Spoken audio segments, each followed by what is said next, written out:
Welcome to the Work in Progress podcast. I'm your host, Peter Wong. This show is created on the belief that no matter who we are, where we are in life, we are all work in progress. In each episode, I have candid conversations with people that I admire and uncover actionable wisdom that you can apply to your life. Today, we're starting off with my friend Mark Webster. He's a creative, tenacious, self-taught maker who now leads audio products at Adobe. I hope you enjoy our first episode. Mark, great to see you again. It's been a while since we've seen each other. Last time was actually physically at the Adobe office, I think. Maybe right? 2018. Yeah, 2018. It's a great office. It's very quiet. I still remember you had that little corner.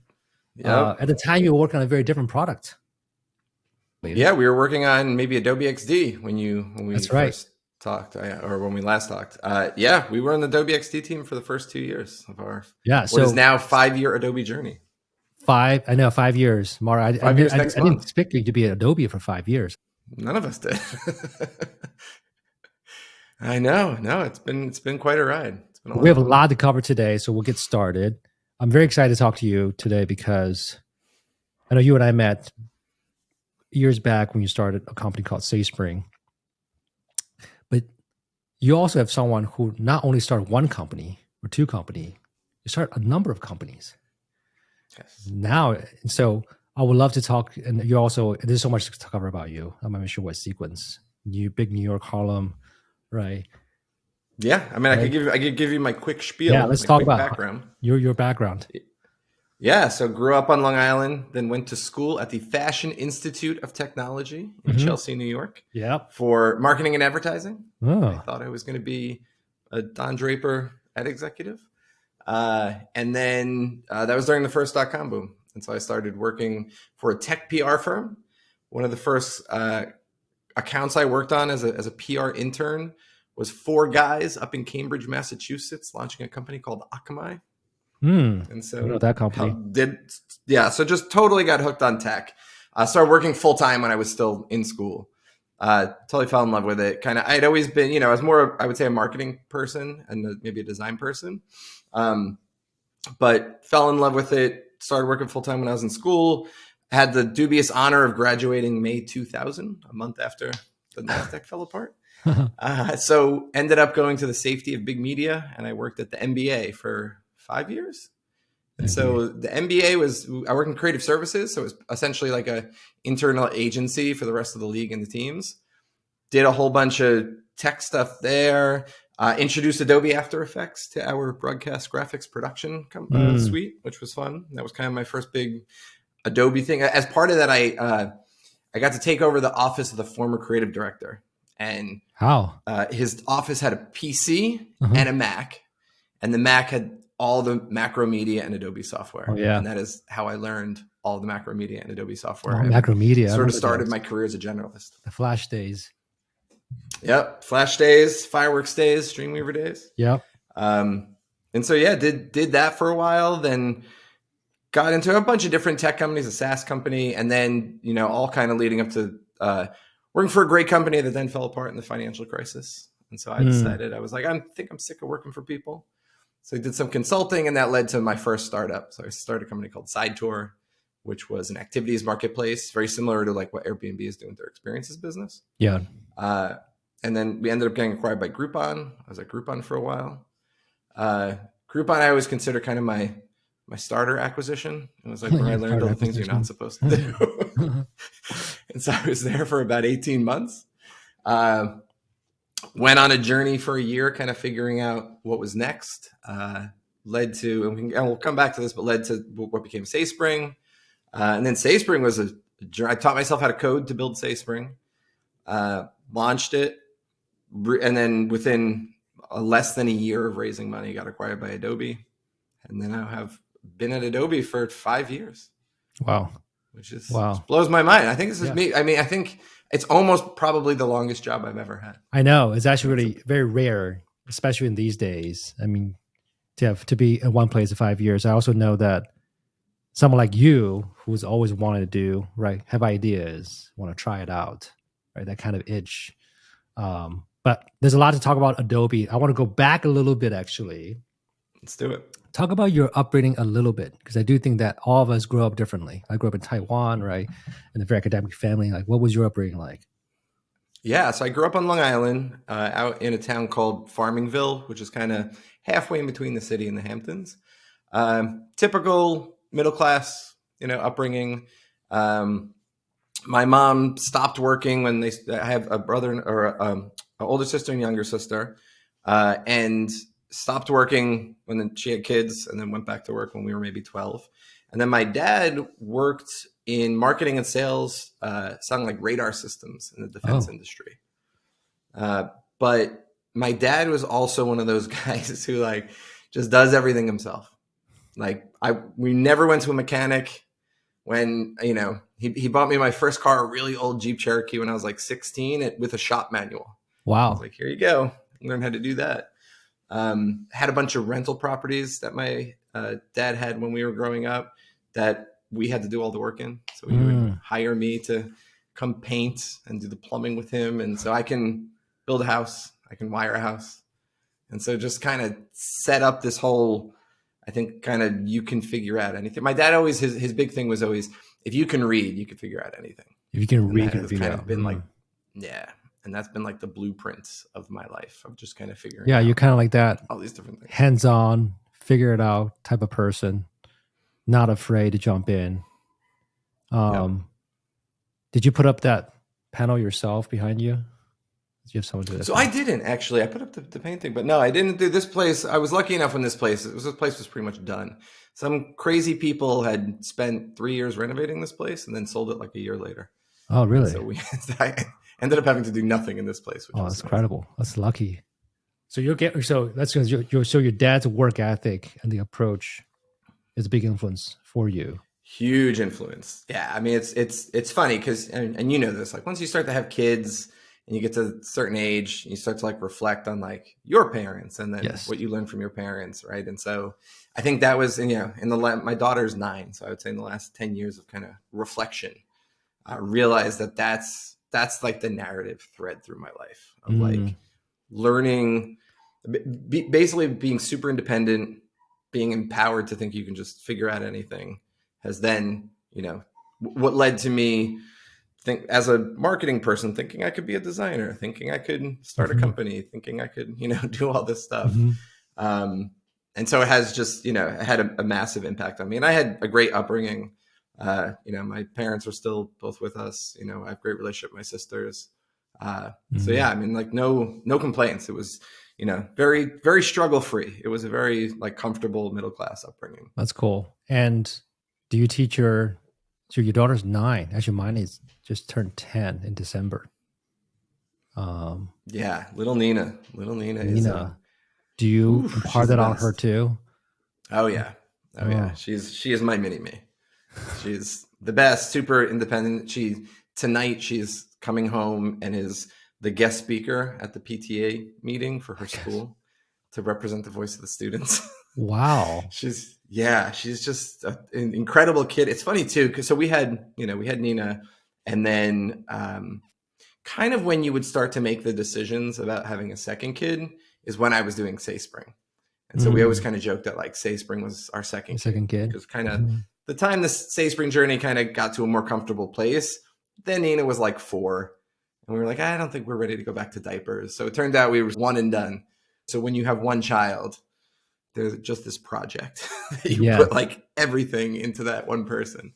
We are just best friends. She's a ton of fun. It's been great. Lucky Nina. Yes. I mean, in some ways I can relate, but I have 3 kids. So it's definitely very different because my project has become like a portfolio that I'm managing versus like an individual project. You got to spread the risk.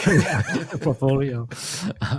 There's a little chart. So what kind of brothers and sisters did you have? Like, where do you fall in the mix? So I'm actually number 2 in the family of 2.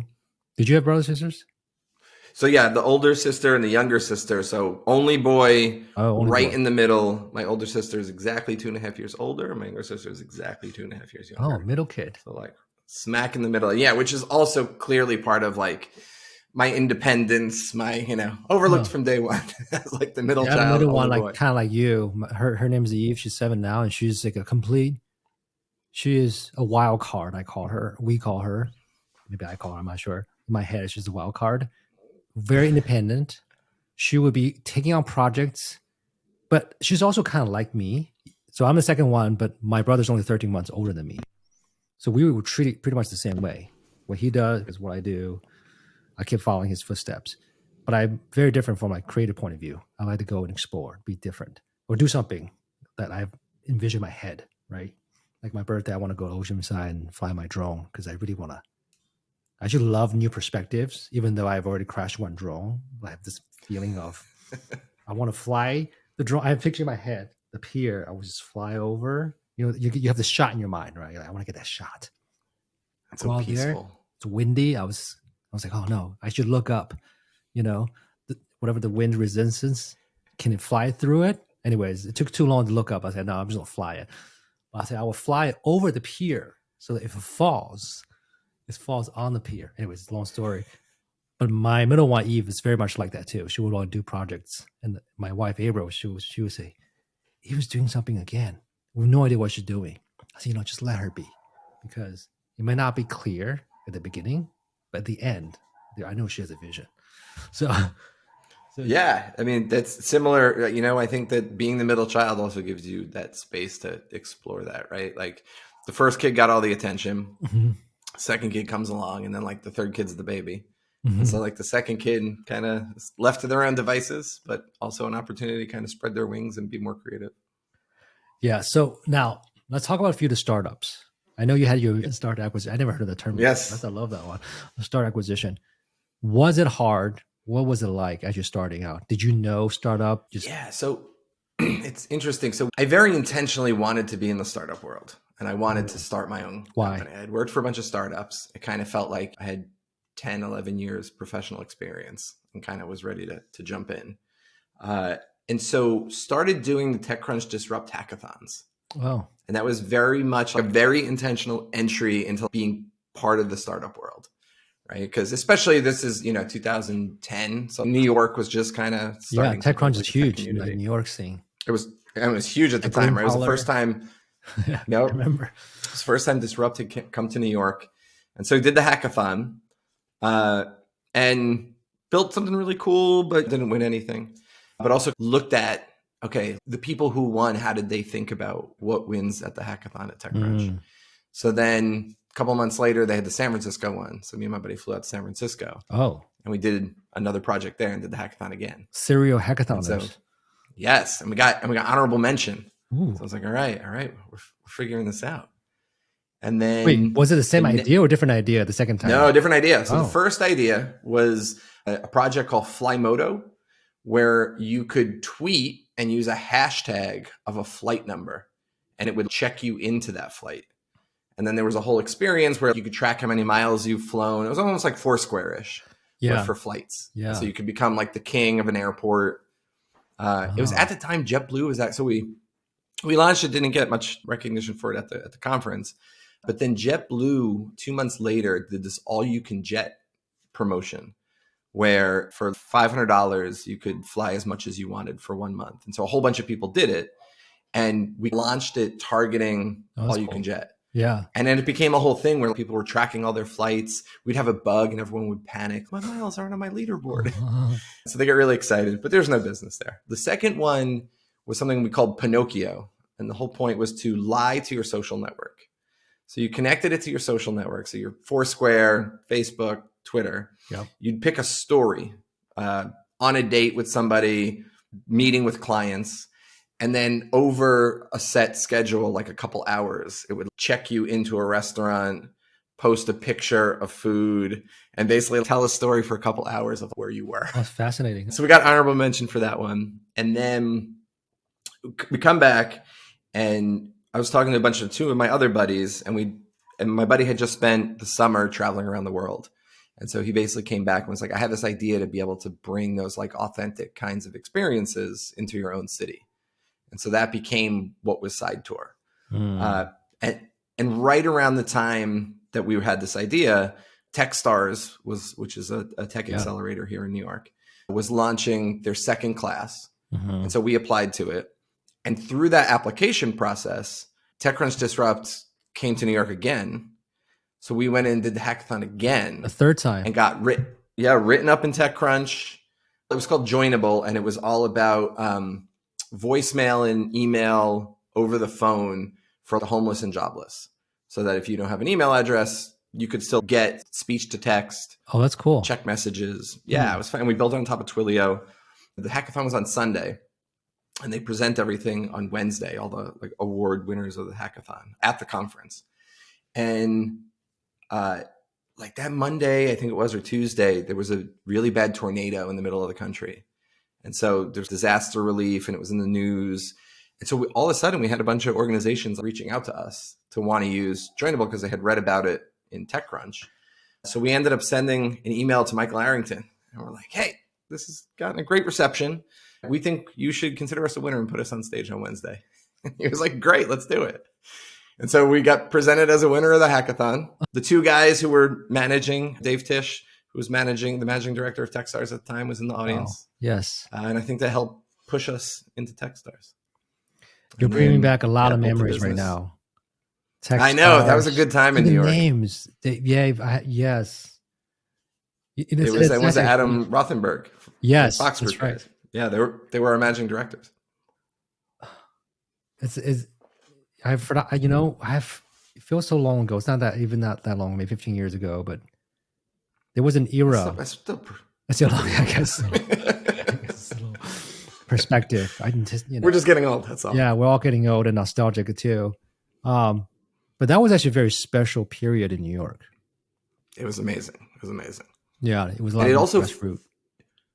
It was, and it was, and that's when you had your four squares, right? And the new darlings, and TechStars felt like such validation that we were like, oh, we're like part of the startup community. We spent a year and a half very intentionally trying to get into it.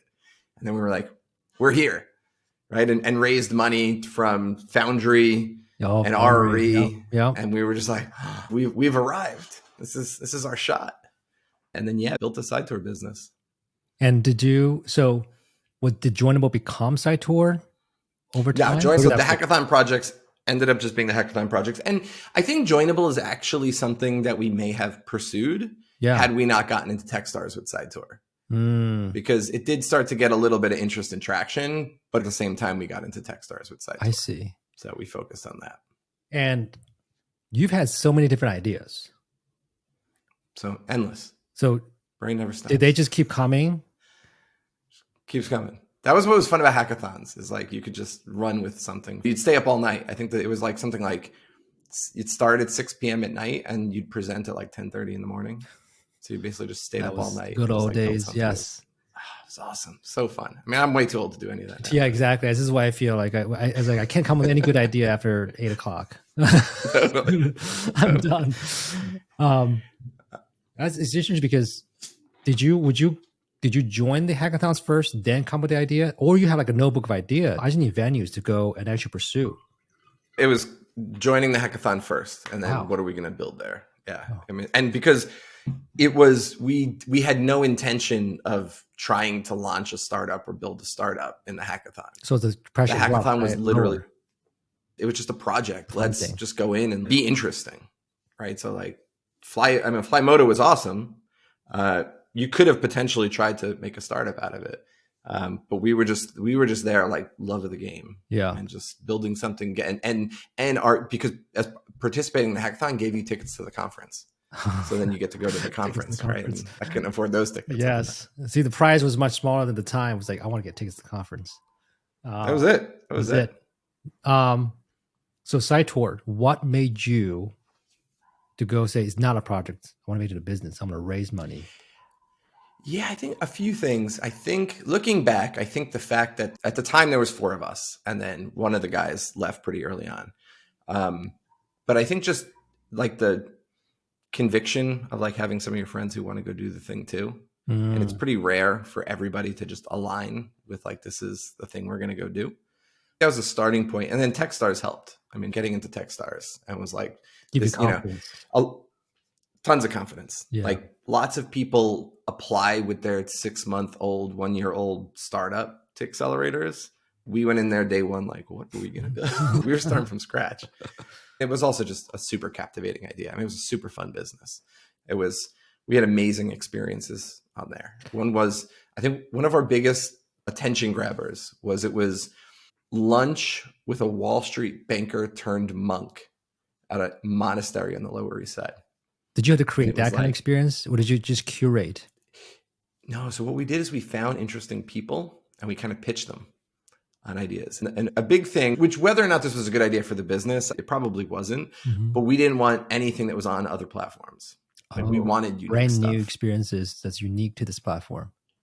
Yes. And we used to always rag on the big red bus. Like the double-decker red bus in New York is exactly what we're not going after. So we want to aggregate existing activities. And there was a lot of pressure too. And it's a much higher bar because you're not aggregating, you're creation and distribution. And so, but we got really, really good at it. Like we were excellent at it. This, frankly, that's why we got acquired, was because, we were having trouble figuring out demand. We launched a couple cities. We did a partnership with Groupon to sell some of our inventory on their platform, non-discounted, interestingly enough. And they saw that like when they were putting our stuff in like the subject lines of emails, people opened them because they were super interesting. And so they were like, hey, so like we hadn't figured out demand, but we were excellent at supply. And they were like, hey, why don't you come here and be part of Groupon and do it that way? And so that's what led to us going there. See, that's fascinating because it makes me think about your background, right? Creative, marketing. Did that play a big role in creating the supply? Oh, huge. I mean, it was for a few reasons, right? One, it's what's the idea and kind of how do you take a creative person and build a good experience around it? How do you help somebody be a good host who is not a host or a tour guide or anything? So like we had a 4-page booklet of like how you build good experiences. We ended up coming up with a format of how do you write up a description, right? So we ended up having a 13-page style guide of like, this is how you explain the experience. Every title has to start with a verb. The first paragraph's goal is to do this. Never say this. Mention what's included in the third paragraph. We were super prescriptive about how to build it. I figured at one time when we were getting acquired, we actually had to kind of price out what is our production cost for an experience. And we figured it was about $180 because it was like within kind of 3 hours. Because you would have a template. Total effort. Yeah, template. We got really, really good at it. That's fascinating. Makes me think, this is our season 1 of podcast. I'm writing the playbook right now. How long this episode should be. Yeah. I mean, that's what we did. You do it a few times and then you kind of see what works and what doesn't. And then, you just have a flow, right? And then it just makes it easier and better to just kind of fly through it each time, right? And then for that Wall Streeter, what was the incentive? So, I mean, you charge for, so his name was Rasanath. Rasanath is an incredible individual. He, because he was a monk, he was charging like $20 a person, 4 people at a time. And it was really a donation to the monastery. So he had a very different motivation than I would say most hosts. But for most hosts, it was financial. Partly it was fun, but then it was commercial, right? You could make a couple extra $100 doing whatever it is you love to do. Graffiti, jazz musician, photographer, architectural tour. I mean, we had tons of crazy stuff. It was definitely a mix of them. I would say the money was the grease that made somebody like participate in the experience. But everybody who kind of stuck with it and built an interesting little side business on it, like it just enjoyed it. It was just fascinating. We're talking now in 2023, creator economy, right? It's almost like that's a little bit of I can imagine that idea coming back a little bit. Yeah, well, I mean, Airbnb launched their experiences business, right? Like it ended up being, kind of what they saw as like a core part of their brand and offering. To differentiate, not just a place, but also an experience. Right. It's just, so they obviously do it in a travel context. We decided to do it in a more of a local context, like find, interesting things going on in your city. But there was one woman. So one of the ways we experimented with like how we found people. So like sometimes we would read newsletters about mixologists and reach out to them. We also just tried posting ads randomly on like Craigslist.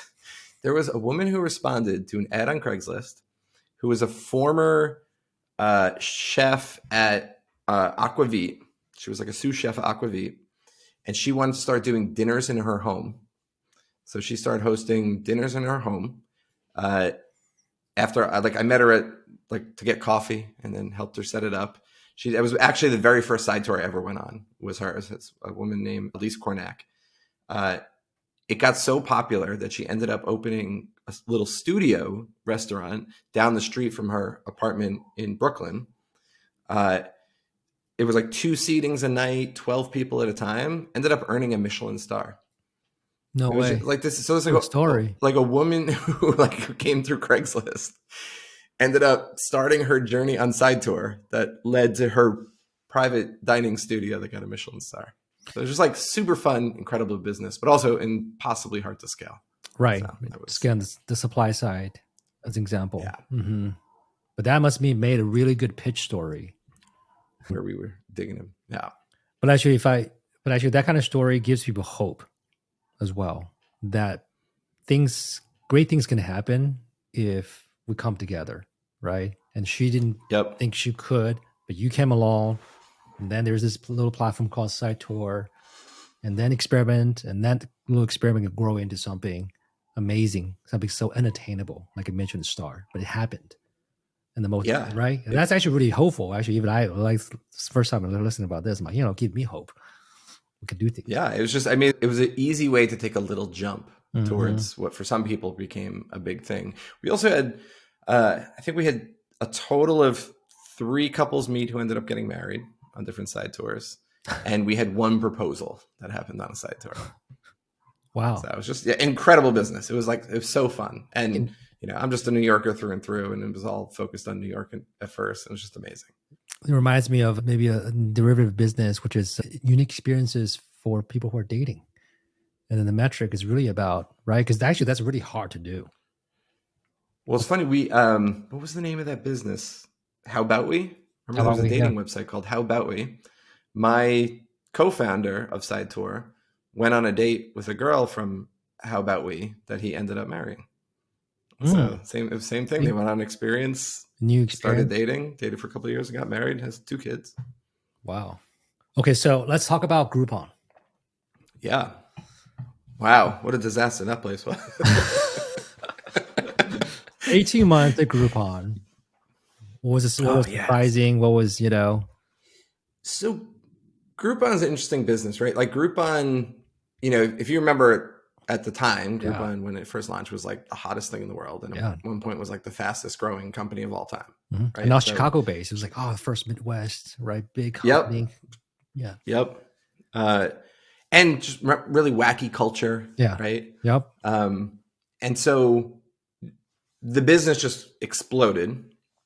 As part of that explosion, they literally duct taped their products and their tech together. And then when it kind of started to flatten out, it's one of those things, right, where when you're eccentric and your business is growing, you're amazing. Mm-hmm. But then when you're eccentric and your business isn't growing, you're all of a sudden become a liability. Yep. Right? So Andrew Mason, who's I think a super smart dude and built a super interesting culture, ended up leaving. And so Eric Lefkowski was kind of the initial funder of it. Lightbank was the name of his fund, and they kind of incubated it. So he ended up becoming the CEO. And so they had a whole vision of building the OS of local commerce. And so there was a bunch of companies that they acquired at the time. And so we were one of them.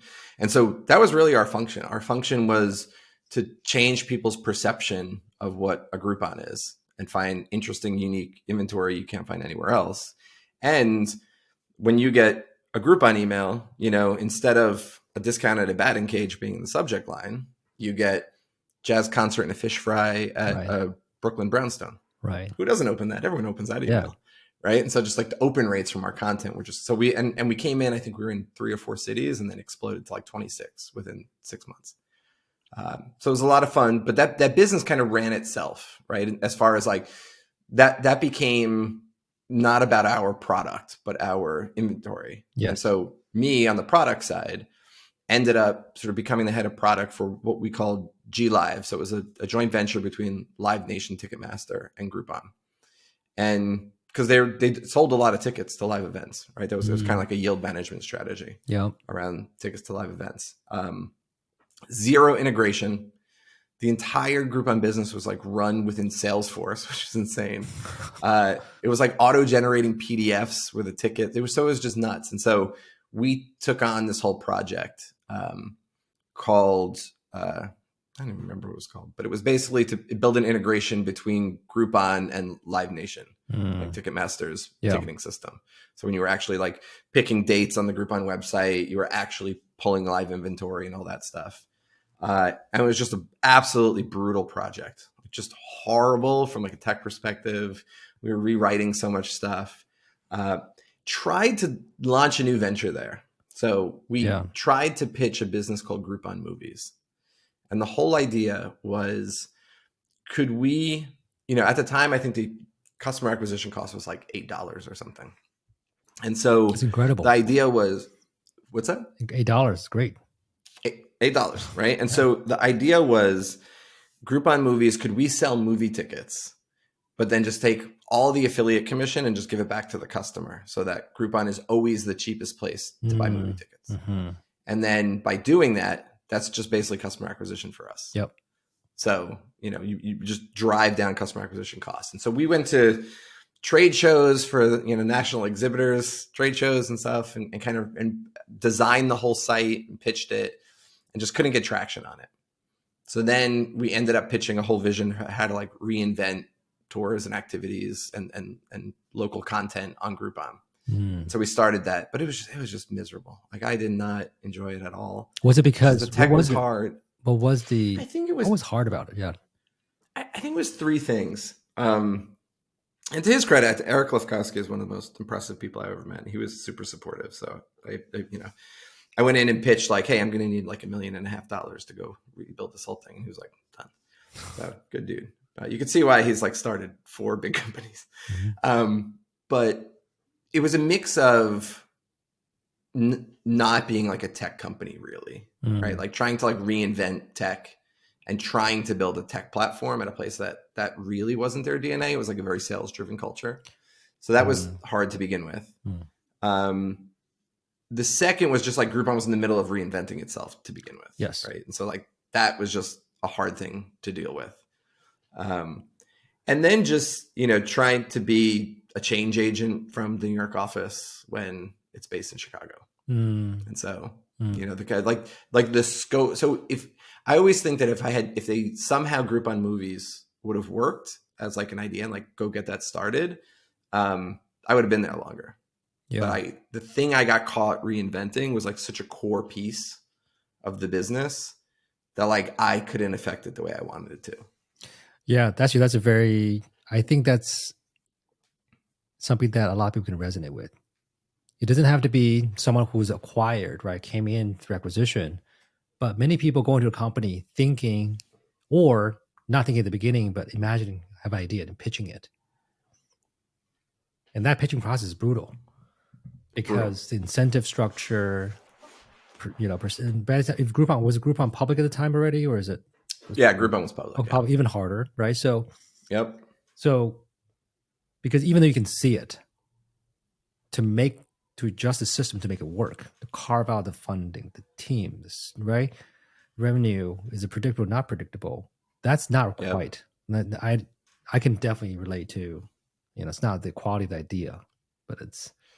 Yeah, it's just, there's a lot of moving pieces. Yeah, to it, right? I think another thing that, so learning about kind of a starter acquisition and lessons learned for the second one, when we came into Groupon, like we broke up, right? So I was in the product org, engineers ended up in the engineering org, design, like our host acquisition people ended up in the sales group. Yeah. So we kind of all broke up and then had different bosses. And so like that was kind of I was hard culturally, right? Yeah. So I think that also led to feel like one again. Yeah. So did you do it differently the second time? We did. You did. So that was one of like the main things that when we came into Adobe, we stayed a unit. And so when we were in XD, we were a unit. When we can go through the Adobe journey, but I think for 1 year, like maybe year 3, we broke up for a year and engineering went into engineering. And it didn't work. And so we kind of rolled it Really? back all. Oh, that's fascinating. Okay, yeah. let's talk about SaySpring. Yeah, SaySpring, my baby, my second child. The second child. SaySpring. I'm thankful to SaySpring. Well, That's how we met. I still remember as the an office, investor. visiting you, Yep. checking out the interface, Alexa. It's just the SaySpring will forever be the best idea I've ever had in my life. Like, it was just so out of left field, and it was like it's funny thinking about a collection of life experience and professional experience that leads you to have an idea that I think was just super unique. Like, so the big insight was, so we left Groupon, and I left Groupon at the time with my two co-founders from the first business. So we all left like in the same week.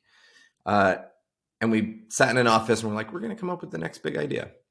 So we sat there and we never came up with something we were all excited about. But one of the things we did is spend a bunch of time looking into what was called silver tech at the time. It was a bunch of software solutions for aging populations. And so and this is kind of right when, voice assistants started to take off, and the Echo was introduced. And so I got really fascinated with the idea of like voice assistants for aging populations. And as a design and prototyper, I'm used to designing and prototyping mobile apps, websites. And then when I went to go play around with voice, like there was nothing. And so I was like, oh, like we just need design and prototyping for voice as well. Yeah. And at the time there were like a lot of like chatbot builders. Yes. There were like no code chatbot builders that then introduced voice features. And the idea was, you could deploy it at the end. And so a lot of the stuff for these platforms was kind of repurposed chatbot builders. But I was like starting from scratch. And so the whole idea was like designers need simple tools without understanding how voice tech works that just lets you do basically like if-thens, right? Like yes. if somebody says this, say that back, and then being able to connect it to a device without deploying it. And so, it was so simple that it was like the first Rails app I've ever built. Like I taught myself Ruby on Rails in order to build SaySpring. Like that's how straightforward it was. But nobody had anything like it. No, yeah. And so it was, so really early on before we even raised, I built a prototype and then had an opportunity to meet the team at ERA, which is another accelerator here in New York. Yeah, ERA. It was amazing. So joined that accelerator, and the little money from that let me bring my buddy Scott on as the co-founder. And when we first met, Koivin, who is from Adobe, he was like the lead designer in Adobe XD. We got introduced to him. I remember meeting him in the conference room, and I gave him a demo of it. And he was just like, he goes, I don't want to be that guy. He's like, I feel like I should have thought of this. It seems so obvious, like this needs to exist. And I was like, are you guys working on anything like this? He's like, no, not at all. And so he was, it was an excellent demo. You open a laptop, you type something, you turn to the Echo device, you talk to it, it says it back. Yep. Like live. Yep. Right. It was such a good demo. And people started using it. Growth took off really quick. So I didn't know this at the time, but so Koi goes back to Adobe, and we hadn't even raised our round. And he was like, I found this team we need to acquire. And everyone's like, we don't know what our voice strategy is. He's like, no, this is our voice strategy. Like these guys, and I've used Adobe tools my whole life. Like I speak that language, right? That's how I think about the world of design and prototyping. So Koi basically went on like a secret charm offensive on our behalf inside Adobe for like 6 months. He did a whole interview with us on his blog. He has a very popular design blog called Subtraction. So we ended up doing an interview on it, and I didn't know it at the time. And so he later told this whole story. And so I didn't know it at the time, but that article was really to pass around inside of Adobe. I remember reading it. Ended up giving it to afterwards. Yeah, it was. Yes. It was. It was super fun, and it wasn't a puff piece. Like he asked me hard questions, and then I had a call with Corp Dev, and we were just thinking about building like plugins for other design tools. And so we had like a working demo of a sketch plugin. And so when I went to go meet the team at Adobe, they thought that they were just going to see the plugin SaySpring platform, but they saw they didn't even know at the time. Oh, so they saw it. So when I met with Koi and the VP at the time of Adobe XD, I showed the plugin, and they were like, "Oh, like I hadn't even thought of like how that fits into our tools and stuff." And so that just became like an acquisition conversation. That's That was like, fascinating, but you didn't go in. You should come here. But that's really interesting because actually, this is actually fascinating because I didn't even know about this backstory around the plugin, but the plugin was the missing piece, the bridge between an independent tool and their whole complicated ecosystem. Yes. And what's funny is the way it came to be was, so there was really no established workflow for like working in voice design, right? Usually people were making some sort of flow chart in some tool, and then they were working with a developer to like stand up a prototype, right? And so we were meeting with the team at VaynerMedia, Gary V's firm, and met with the design team there. And so it was just like a show me how you work. And they had a sketch document that had like this flow chart in it that they were just like adding all of the utterances and stuff like into the sketch file. I was like, that's insane. Like, why would you do this? Mm-hmm. And so I was like, it was such a weird workflow that I was like so shocked that somebody had come up with, but then was like doing, and like, this is how they were running, huge engagements with major brands. That like a couple of weeks later, we went to, there's a campground in upstate New York that's like Yogi Bear. It's like called Jellystone. So it's all Yogi Bear branded. And so me and my family went with my daughter at the time was, I guess, 3. And we go there for the weekend. And I remember at some point, like my wife brings my daughter to the little playground that's there. And I'm just like sitting on the little porch of this cabin, drinking a beer at like 2:00 on a Saturday. And I'm just sitting there and it just falls in my head. And I keep thinking about it. I was like, I can't believe they use Sketch. That's so weird. I was like, I bet we could just take a plugin and make a plugin for Sketch that like we could just take all of their utterances from the Sketch file and then just like have it work the same way it works in the SaySpring platform. And I was like, I'm going to talk to the team on Monday when I come back about that. So I come in Monday morning. I was like, I have this idea. I came up with it at Yogi Bear drinking a beer. I was like, we should have a Sketch plugin. They're like, I don't even understand how that would work. And so like we sit down, we go through how it would work. The team at SaySpring, just excellent engineering team. Scott is brilliant. And so we just dig into it and they're like, yeah, I think we can do it. We can just like make this plugin shell. It's basically just a website front end. It's just hitting the same back end. Like it doesn't even seem that hard. It seems pretty straightforward. Like the APIs for Sketch are pretty straightforward. And so we built like a working prototype and we were like, oh, this is interesting. And so we were going to start like reaching out to some people and get more feedback on it. We didn't even get to that point. And I remember Scott and one of the other engineers on our team, Blake, were going to October. They were buddies when they joined. And so they were going to Oktoberfest. And I had a meeting coming up. And I was like, you guys aren't allowed to go to Oktoberfest together until you finish the plugin. Like, I need a workable demo. So like, okay. So I got done like a week. And then I started to demo it to a couple people. And then I ended up having it ready to go. Like 2 weeks later, I went and met with Adobe and showed it to Adobe. And that was just like it. They were just like, oh, yep. And we should just bake it all natively into XD. And so that's what ended up happening. And so that was, I think we raised our money in May 2017. We talked to Corp Dev July 2017. We met with Adobe October 2017. And then that conversation just kind of stretched its way out. And then we ended up announcing acquisition like April 2018. And so it was 11 months. Incredibly fast. Wild. Incredible. So yeah. And back to like, I love Adobe and have used Adobe tools my entire career. I didn't even try and go get a different offer. Like I was like, I want to go to Adobe. I totally want to go there. So it was definitely not trying to sell the business. It was an excitement about going to Adobe. Yeah. It's almost like now you have a distribution natively with the right people who should be using this in the first place. Yeah. And it was funny too, when we were talking to the PR team, when we were going to announce this, because we were going to integrate it into XD, we didn't want to announce that our team was joining XD. So like the announcement's like super broad that like SaySpring and their voice technology is becoming part of Adobe and will be part of Adobe products, but like didn't say XD or what the plans were.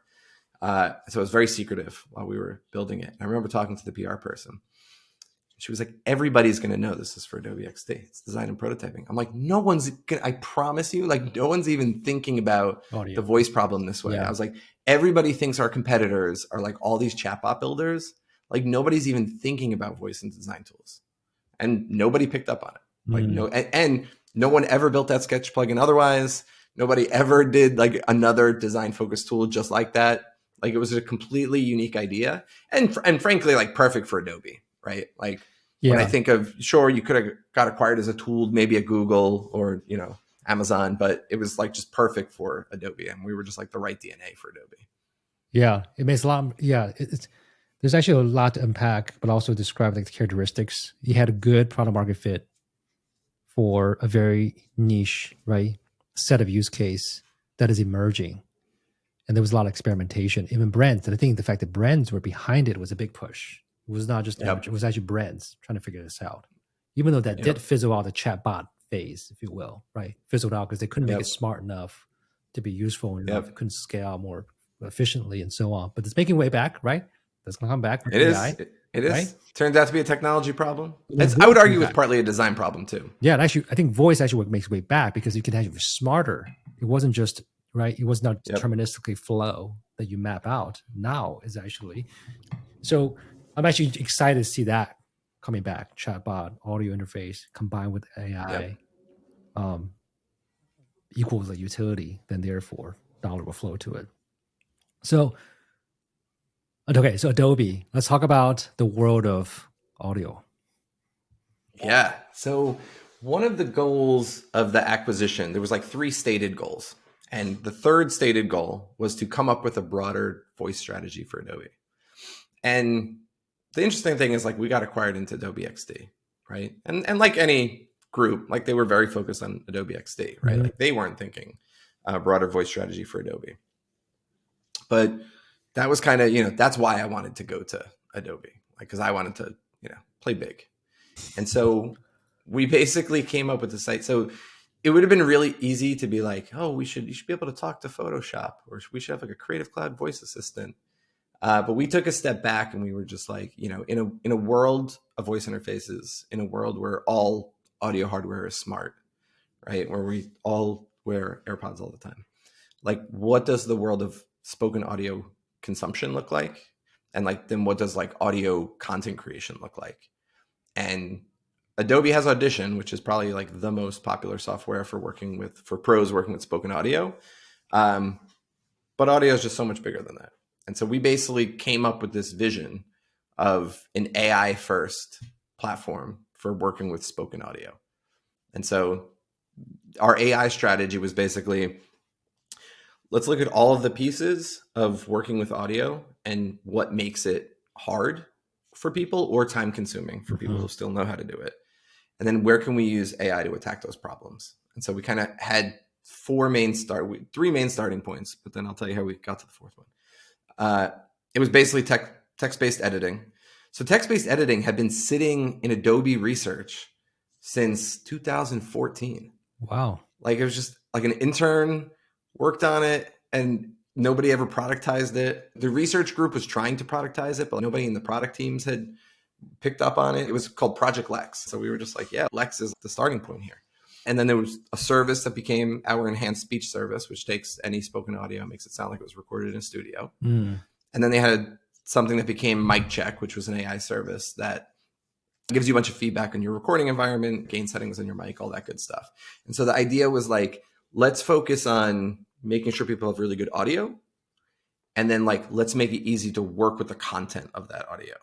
Yep. Because like, if we could solve those problems for people, like that just completely opens up the world of working with audio. So that was our starting point. And so pitched it to, my boss in the XD group. He's like, oh, it's amazing, but it's really hard to get new stuff started at Adobe. And then I pitched it to the VP and he was like, oh, that's really interesting. It's really hard to get stuff started at Adobe. I would just like pitch people over and over. Oh, that's really hard. So I finally reached out to Scott Belsky, who was our chief product officer. And I just met with him for 30 minutes, maybe it was even 15. And I was just like, are you ready for a big idea? If I go spend time putting together a big idea and bring it to you, are you going to listen to it? He goes, yeah, I'll listen to it. So I was like, okay, I'm going to schedule time with you in 2 weeks. So go back. We put together this whole deck about what this pitch is, what this platform should look like. it wasn't just a product too. It's like Adobe is a very product centric company. Like we think in the logos of our flagships. Yeah. So it was also like a platform pitch though, right? How do we also use a product strategy to also build an audio platform that is then going to bubble up throughout all of our other tools? See, I think that's an interesting point. What's the difference to you between a product and a platform?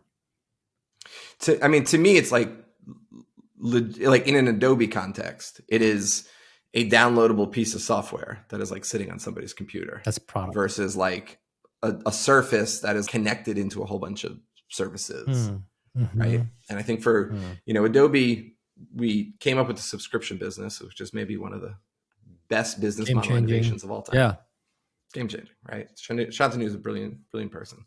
But to be fair, we called it Creative Cloud, but it wasn't really cloud, right? It was cloud subscription for downloadable software. Exactly. Yes. Yes. And so starting a couple years ago, and then this is, I think, going to be the next 5 to 10 years of Adobe, is truly building a creative cloud, right? And building a lot of web surfaces and interconnected APIs in the back end that handle lots of AI stuff, file transfers, right? All that stuff. And you see it like Photoshop introduced Cloud Docs, where now it's all stored there and you can collaborate and invite other people into it. The company's clearly getting there. I mean, it's a big lift for a company that's been around for 40 years. But so we had this vision, and so put together this crazy deck and was getting ready for my meeting with Belsky, and realized a couple days in advance that I was like, I'm going to go pitch the power of audio with a visual slide deck. And I was like, I feel like that I'm like playing everybody else's game. I was like, I'm doing something wrong here. So we came up with the idea to do a mini podcast to pitch the idea. And so within 2 days, we made 5 episodes that were all 2 minutes each. And it was like the introduction of the idea, what is happening in the world of audio, what we propose to build, how that would impact our customers, and then what the ask is. And so 5 days before, like, I think we were meeting on a Tuesday, and like Friday morning, I like sent him an email with the little podcast series in it. And I was like, all I ask is that you listen to this before we meet. So he's like, fine. I think it was like 12 minutes, 13 minutes of content total. An hour before we meet, I get a message from him and he says, totally sold. Let's just spend that time thinking about how we make this happen. And so like never saw a visual image of it, never saw what the product experience was going to be like, never saw the size of the market or what's the TAM. It was just the opportunity and the way we told the story coupled with the ask. I mean, the ask was literally like, hey, let the 5 of us go work on this. So it wasn't like, hey, we need 30 people. So it was like a pretty easy ask. And it was also, I think, coupled with, we had made what felt like the right size voice and audio investments in XD. Right. And so it was kind of like, our team could do more here. Plus there is something about, this is one of the reasons I'm a huge believer in the power of audio, is what's called the parasocial relationship.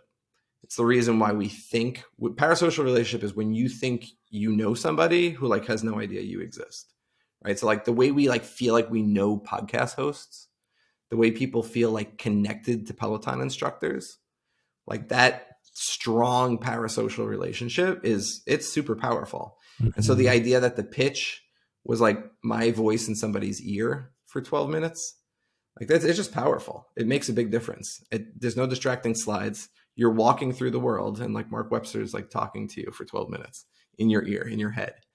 And like, I think that was a big part of like the power of that pitch.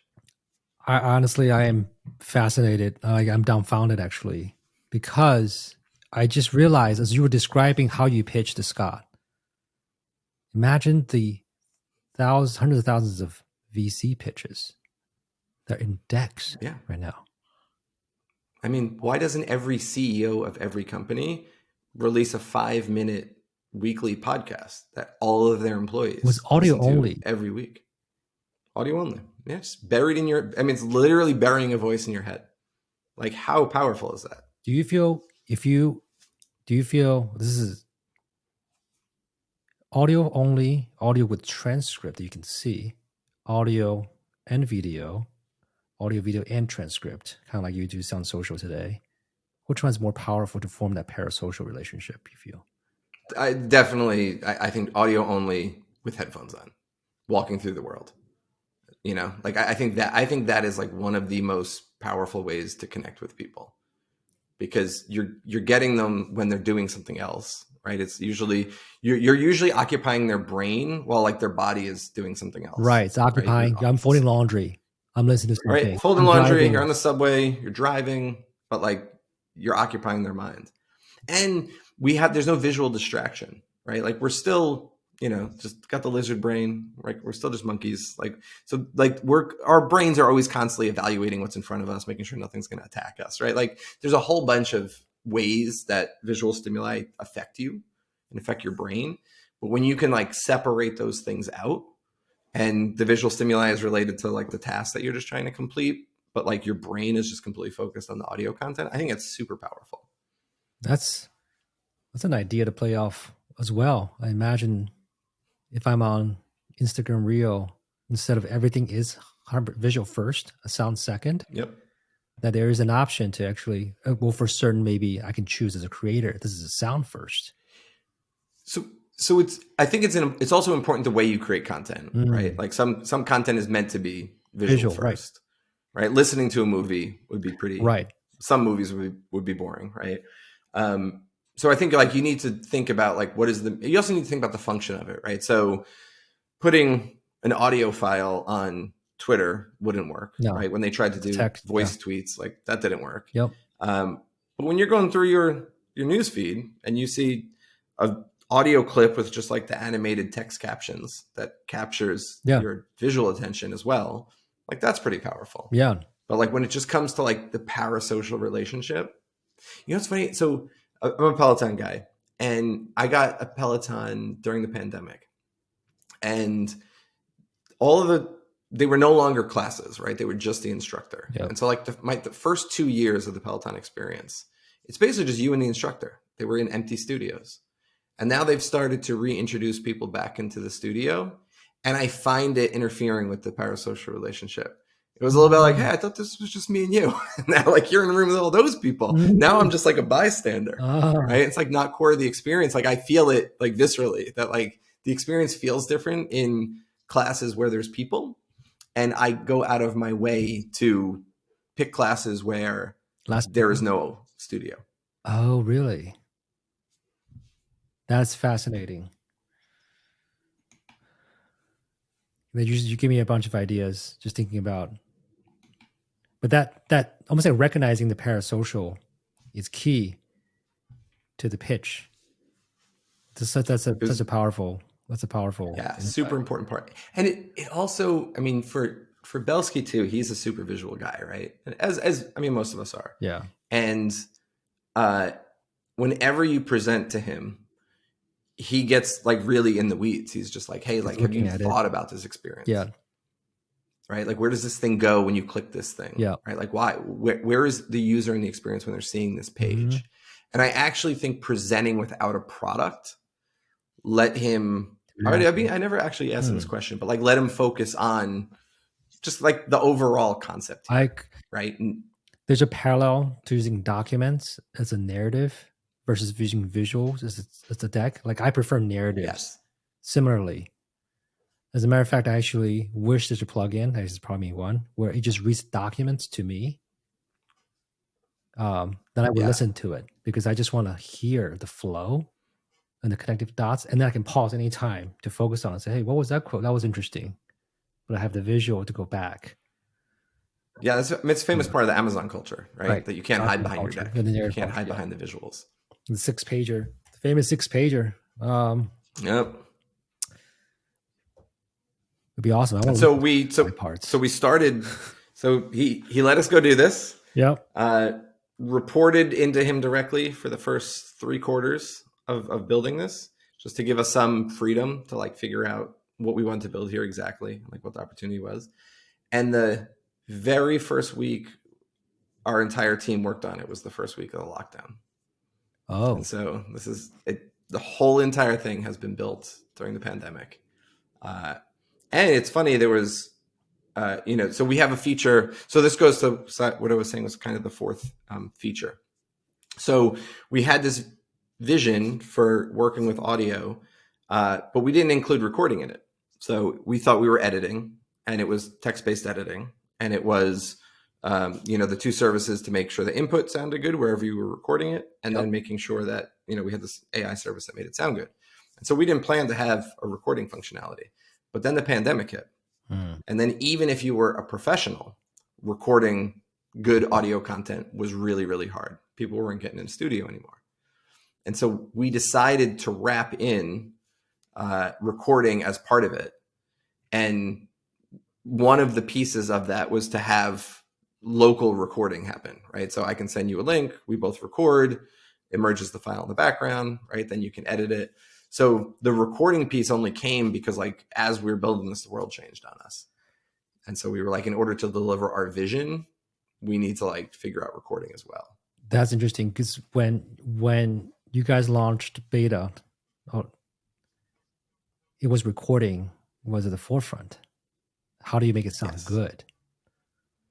And what happened to Lex? And so one of the so Lex as a product never went anywhere. I mean, it was developed within research, and so our plan was really to kind of take the thinking and the research behind Lex and kind of really productize it. Mm-hmm.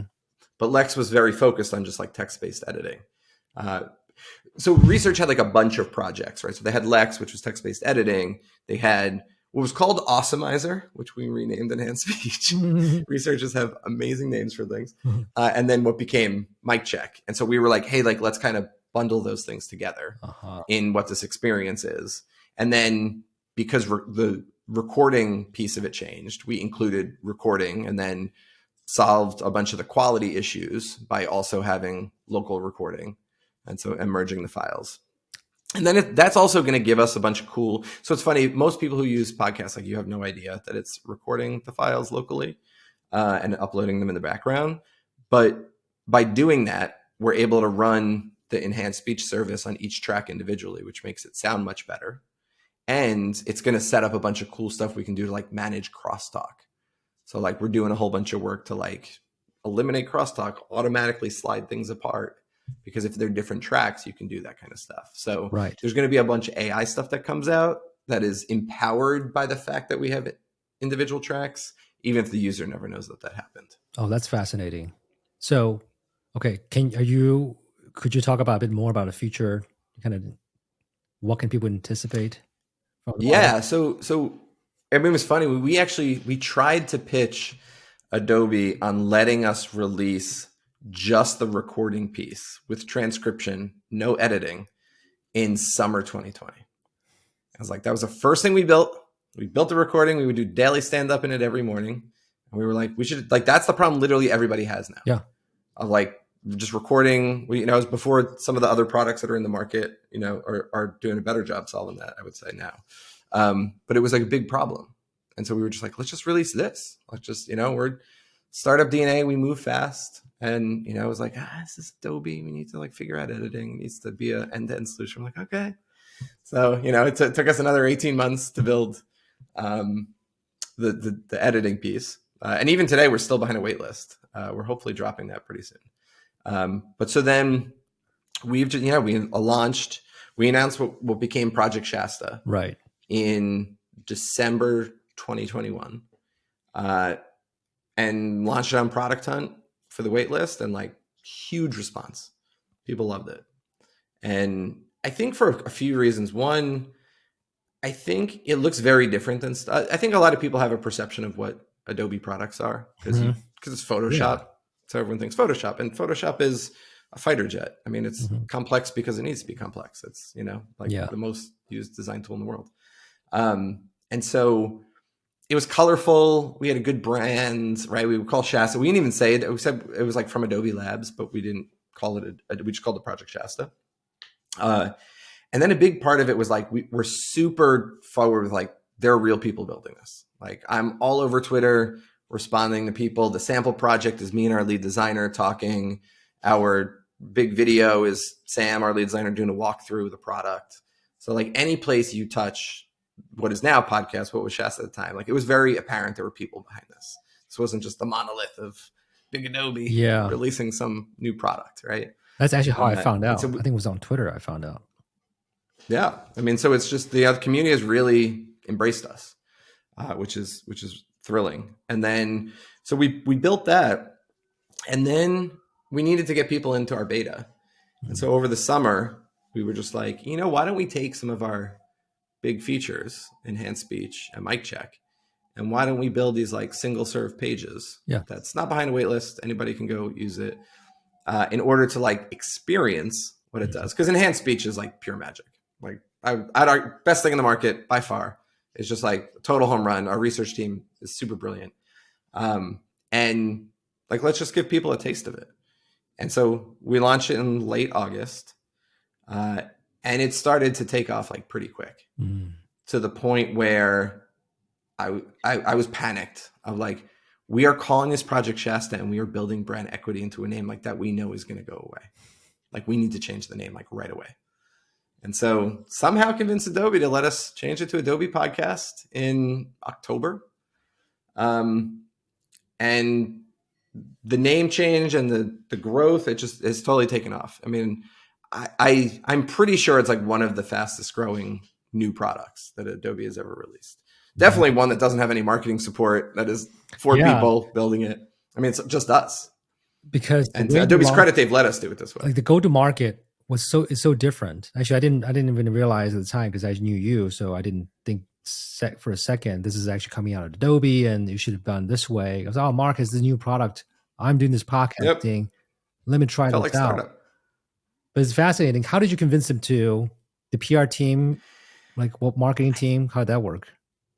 So it's a mix, right? I think at its core, and the reason I'm still here 5 years later is like Adobe knows how to do acquisitions, and they understand creative people, right? And it's a big company; it can be hard to take risks, but I would say it's on the right side of risk taking and innovation. And so they've let us do a lot, right? And I think Belsky has been a great supporter of us, and even protected us from the overhead of the organization in the beginning to let this thing get some feet. There was also a piece of it where we just didn't ask people. We just took a bunch of career risk. I was like, "We'll just launch it and see what happens." Yeah, just do it. I mean, I don't even know if I've ever mentioned this before, but when we launched our launch video for Project Shasta, we never showed it to anybody. We just launched it one day. See that? Never got approved. No legal review. Wow. Which is funny because it's like, people. So now that Adobe Podcast is doing really well, people reach out all the time. Yeah. And they're like, hey, like, what are some secrets, internally, like, what are some secrets, like lessons learned? And a big contributor to our success has been taking calculated risks of like not worrying too much about like approvals or stuff if we feel confident, but like you are taking on a massive risk. Yeah. And you are taking on risk on behalf of the company. It's a reputational risk. And reputational risk. And I'm always willing to put my reputation at risk and my career at risk, but at not putting Adobe at risk. And so like,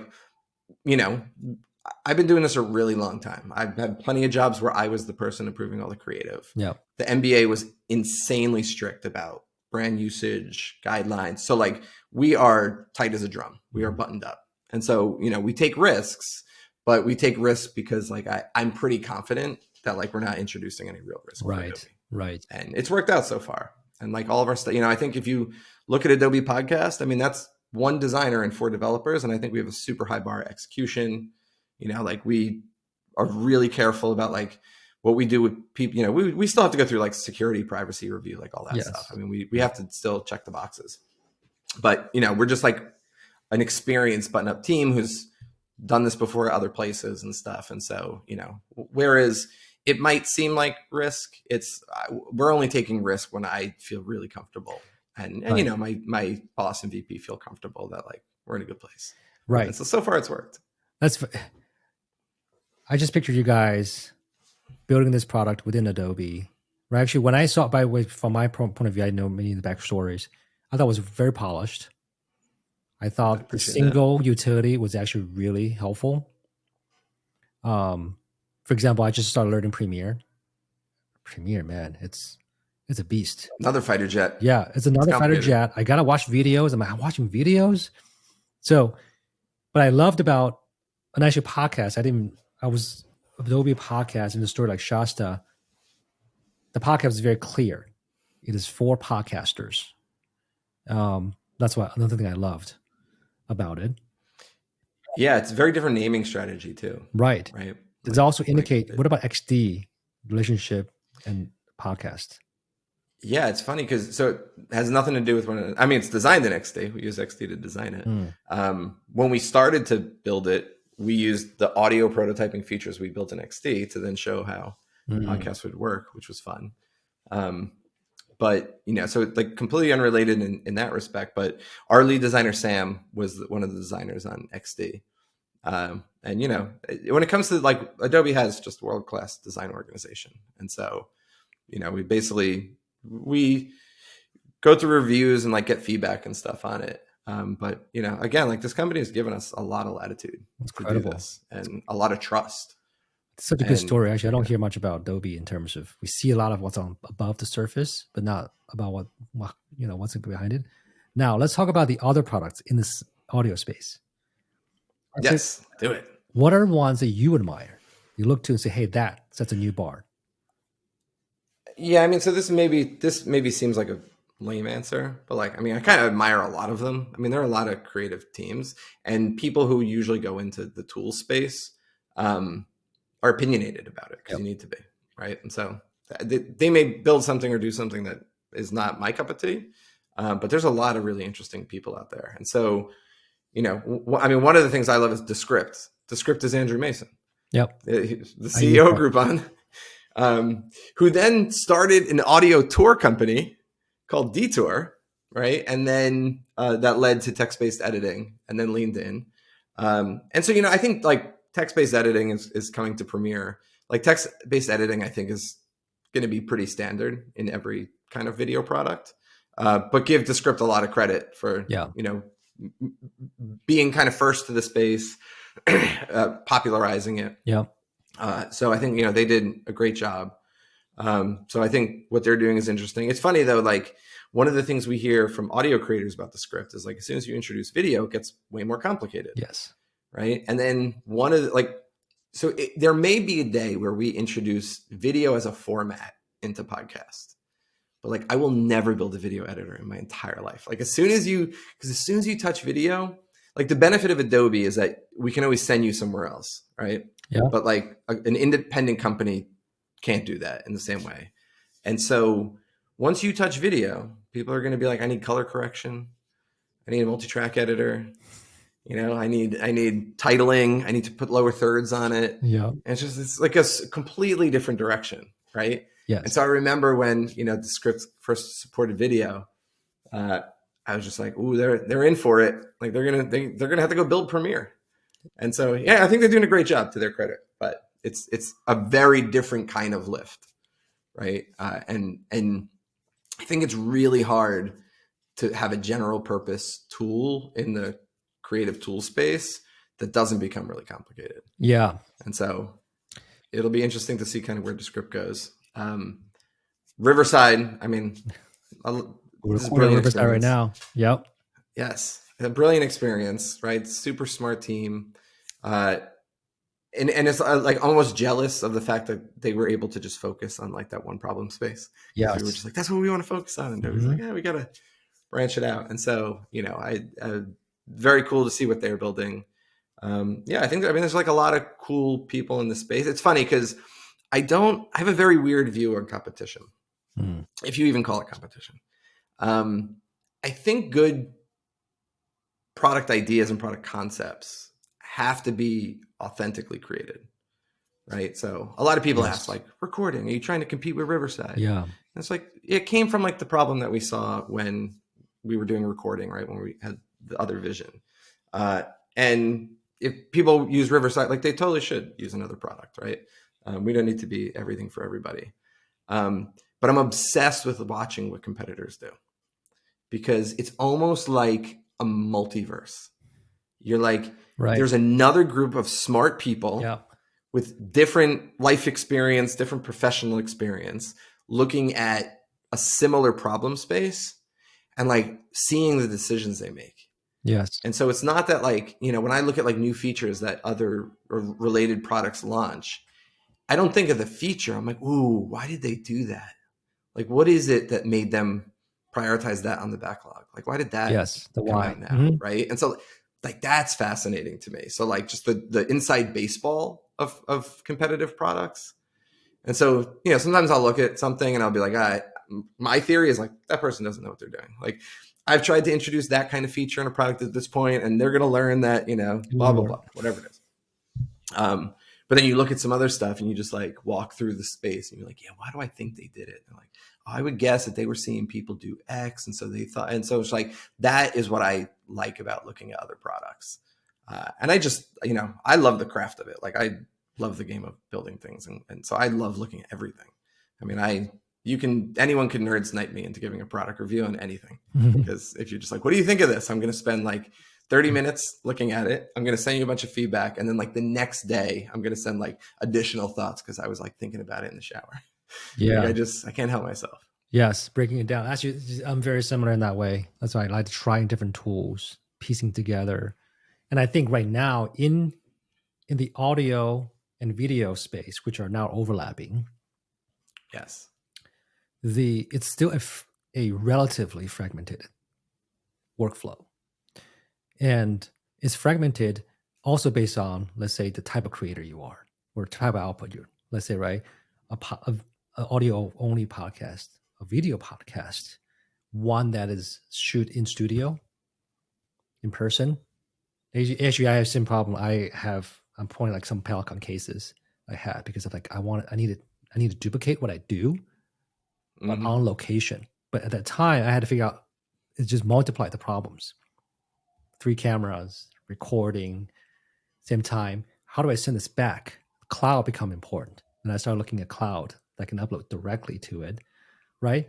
Because I'm not knowing the studio, so it's still fairly fragmented. I actually went through this over the last, let's say 6 weeks or even longer to like really dive in.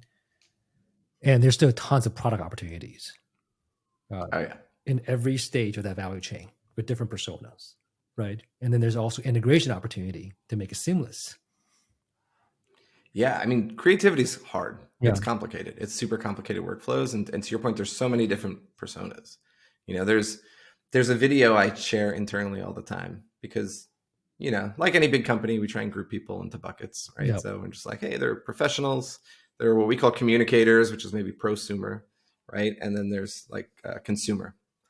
And we take those categories, then we split them by genre, right? So then you're like, there's video pros, there's video communicators, or there's visual design pros. Yeah. And there's this video, an interview with John Mayer, where he's giving an interview, and he talks about somebody gave him a website to look at and give feedback on, and the first thing he noticed was it was a free font. And he's like, it was very obvious that somebody went to defont.com and downloaded a free font. And you can tell. He's like, the mind doesn't always know, but the heart knows when there's a free font. Because it's just off a little. All the kerning's off a little bit, right? And he's like, and so like, I share that video all the time. He's like, because there's a Grammy Award-winning musician talking about looking at a website and free fonts. So like creators are not simple people. Like they do not fit into like easy boxes to understand. Yes. And so like workflows to some degree will always be fragmented because the process of creation is just fragmented. And so there are pieces of it that like you can improve. There are pieces of it you can just totally zero in on and focus and improve, right? But there's whenever anything, so I think it's something like 80+% of people who use Premiere use plugins. It's really hard to just have an end-to-end product. Yes. Yeah. Even when I meet startups and their vision is to like, if you have an end-to-end product, you have to be super narrow who you're focusing on. You're just like, this is the best platform for like teachers to record a lesson plan. Like it needs to be hyper focused, because if you start to just expand into like general creative workflows, especially around video, like it's hard. It's hard to just stay end to end. So like podcast is end to end for some people, but there are reporters who record in it and just pull out the tracks after they put enhanced speech on it. There are people who do a rough edit of the transcript, bring it into Audition, do the editing there. Right. Yep. I mean, so like and that's fine. Like there's no way to not do that. Right. So even, which is why I put quotes around the word competitive, because it's an ecosystem. And so I don't think I think in creative tools, I actually don't think that there's like, it's hard to have like super direct competitors. There's adjacencies. right? And so Right. they may be competitive to a piece of what you're doing, but Right. this is a big market. There's a lot of pie out there for everybody. And we actually do need the assortment of tools, because when it comes to craft, the depth is so important. That's why there's so Yes. many tools we can use for recording, but choosing Riverside is right. It's a specific reason for that. It's actually not just a user interface or the flow, but the output, for example, right? The quality. I can. There's very little things, actually, little options. Without that little one option, it's no longer Yeah. differentiated. And you have to be fanatical to Yeah. like build something great in that space. And so like we're never going to have a recording workflow that's like as smooth as Riverside, because like that's what they're focusing on. And if Riverside tomorrow was like, and I don't know why we're picking on Riverside, just because we're in it. We're in it right now. Like, I mean, the day that they're like, you don't need to leave Riverside and you can edit video, I'll be like, oh God, like don't do that. Don't go build a video editor. Yeah. Like you have no idea what you're getting yourself into, right? And so it's just making sure that, when I see certain products and they just introduce certain things, you're like, oh, you have no idea what you're getting yourself into. It's going to be a mess. Yeah. Well, Descript is interesting. I'm definitely watching. I'm using Descript. I've watched it for the last, I would say, 4 years. I've started using the video because I'm editing the transcript inside of it. They introduce like things like sings and transitions and low, like exactly what you're saying, low thirds. I'm learning it. And then I'm like still exporting it out into Premiere to finish up, right? For example, how do I want to frame us, right? What's the overlay? Yep. I'm adding sound at the introduction and so on and so forth, and that exporting. But then what's interesting about the flow is I can't really. It's actually fairly one directional flow. I found in podcasts, at least in my right now. Yeah. Meaning once I update something, I export it. It goes one direction. If I find out something, I'm not going to import it back.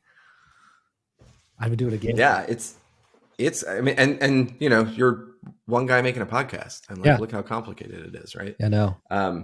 Yeah, it's fascinating. We had a lot of discussion about hierarchy in podcast of like so it's funny you said that just focus on podcasts. The irony is that like podcast is focused on spoken audio, and there's not a better term for spoken audio than podcast. So like you upload a video to YouTube, but like you don't listen to audios on Spotify. Like audio isn't what you call the file format, Yeah. Like there's not like the audio category is like really weird and broad, right? Like video, everyone's like, okay, I know what video is. And so we basically called it podcast because we're like, well, that's the closest. And like the biggest use case is probably podcasts, but voiceovers, audiobooks, right? Like little short video or audio updates, 15-second audio ads that you run on Spotify. Like there's a lot of use cases, but like podcast was kind of the best term for it. But so we had a big conversation about like hierarchy. Like, are you creating a podcast and then you are creating episodes within it?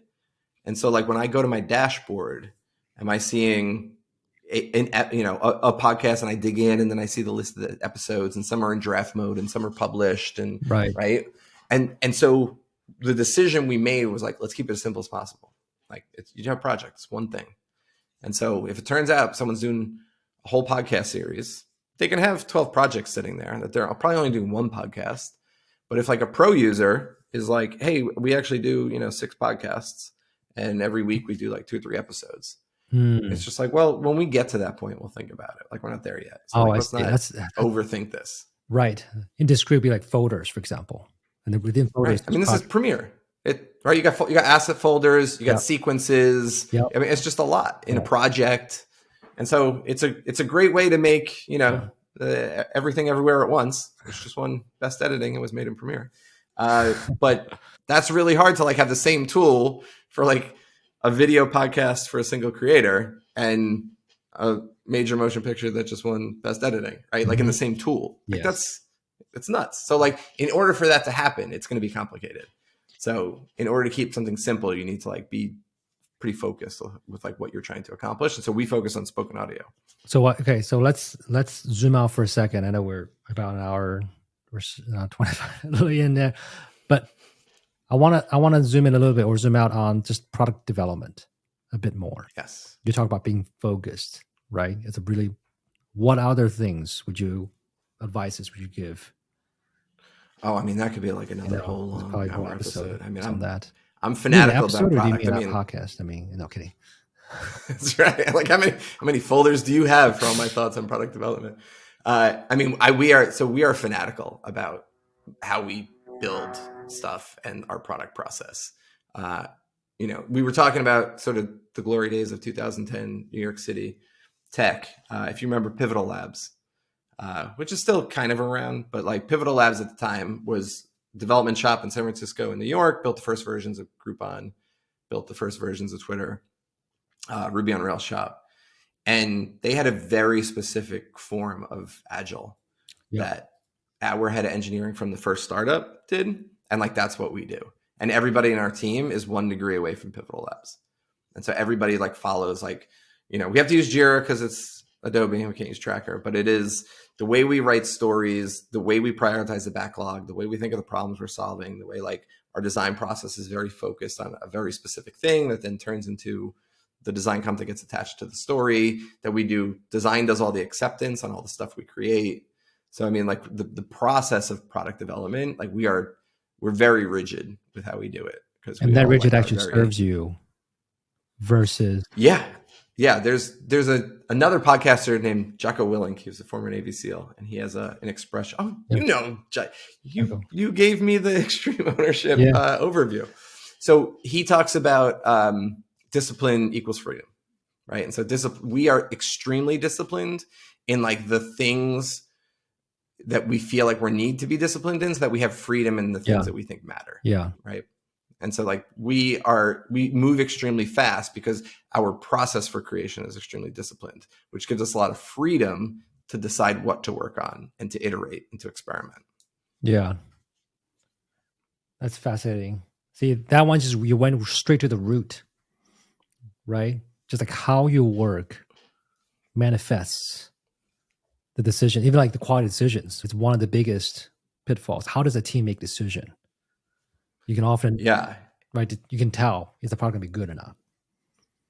Yeah, and and again, right? Like the only thing we make decisions on are the things that we think are impactful, because all the other decisions have already been made, right? Like the process, what does done mean? Right. What does good enough mean? Right? Like, so we kind of have all of that buttoned up, and so and because of that, it lets us move fast and iterate quickly, right? And so, to have a team at Adobe that has only 6 weeks of line of sight ahead of it to know what we're building or what our priorities are, that's pretty rare. It is.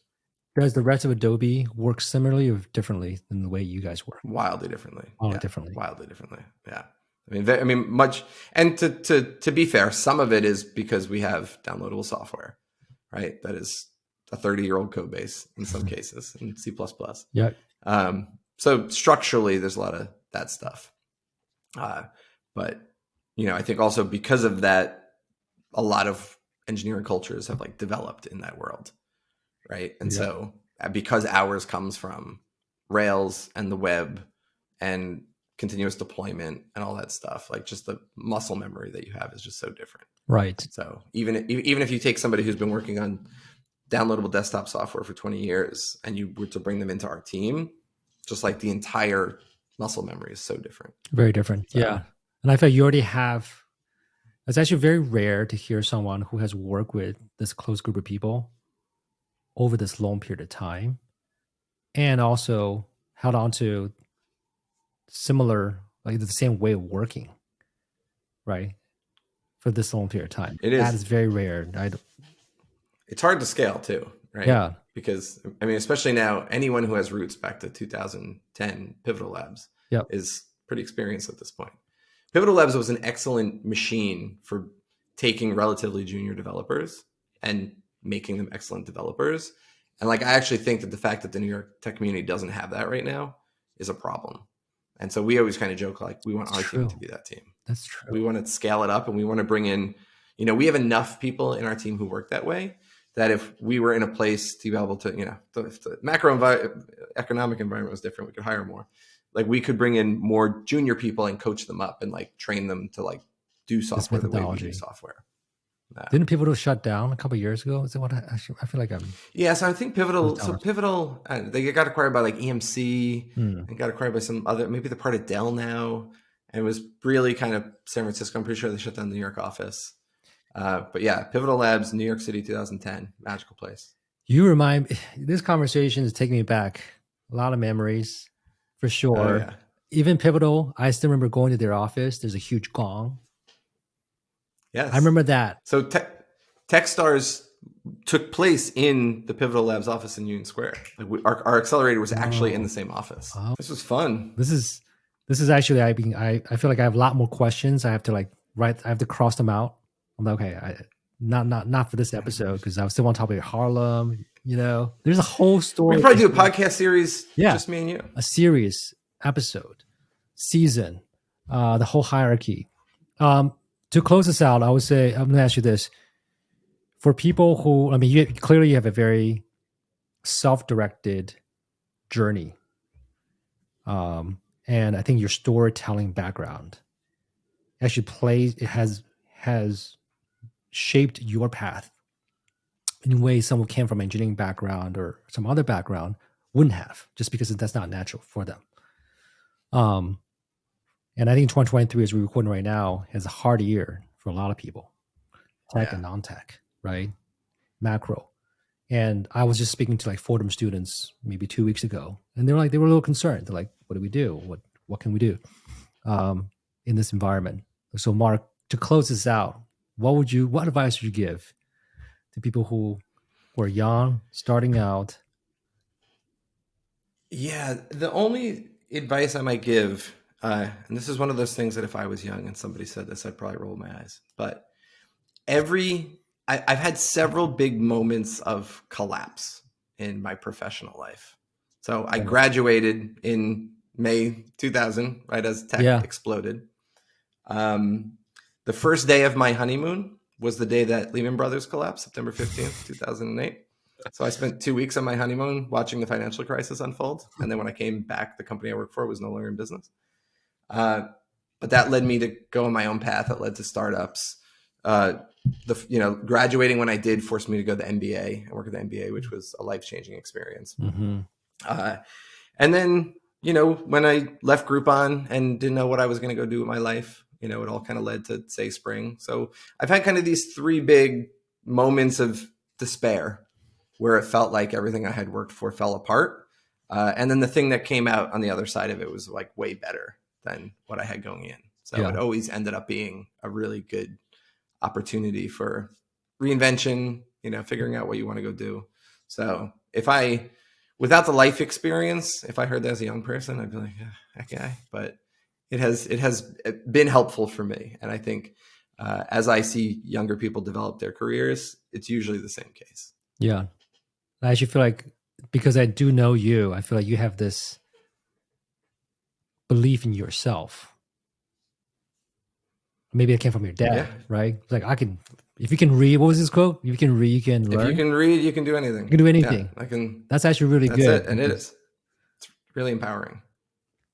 Okay. If you can read, you can do anything. Actually, I'm going to teach that to my kids as well, because it can be very confusing for them. What to do, what happens, right? And resilience. You do have to walk the walk, though.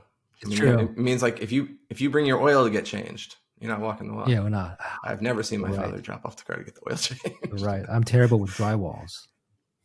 Right. So it's, you gotta do, my dad did the hard work too, right? You know what? I'm producing, recording, editing my own podcast. That's true. All new to me. That, actually, I'm really enjoying it because it's actually the creative freedom. But the software I can undo. I can make copies. I can, hardware, drywall. If I mess up. And we haven't gotten into, your career has plenty of the same stories. So, I think I like to think we're modeling good behavior for our children, even if it's not drywall related. It's true. But that's my fear. I got to face it sometimes. But hey, Mark, thank you so much for taking the time. Always. This was fun. So much wisdom and actual real experience with folks, teaching them to be fearless. Thank you. All right. We'll talk soon. Alrighty. Take care.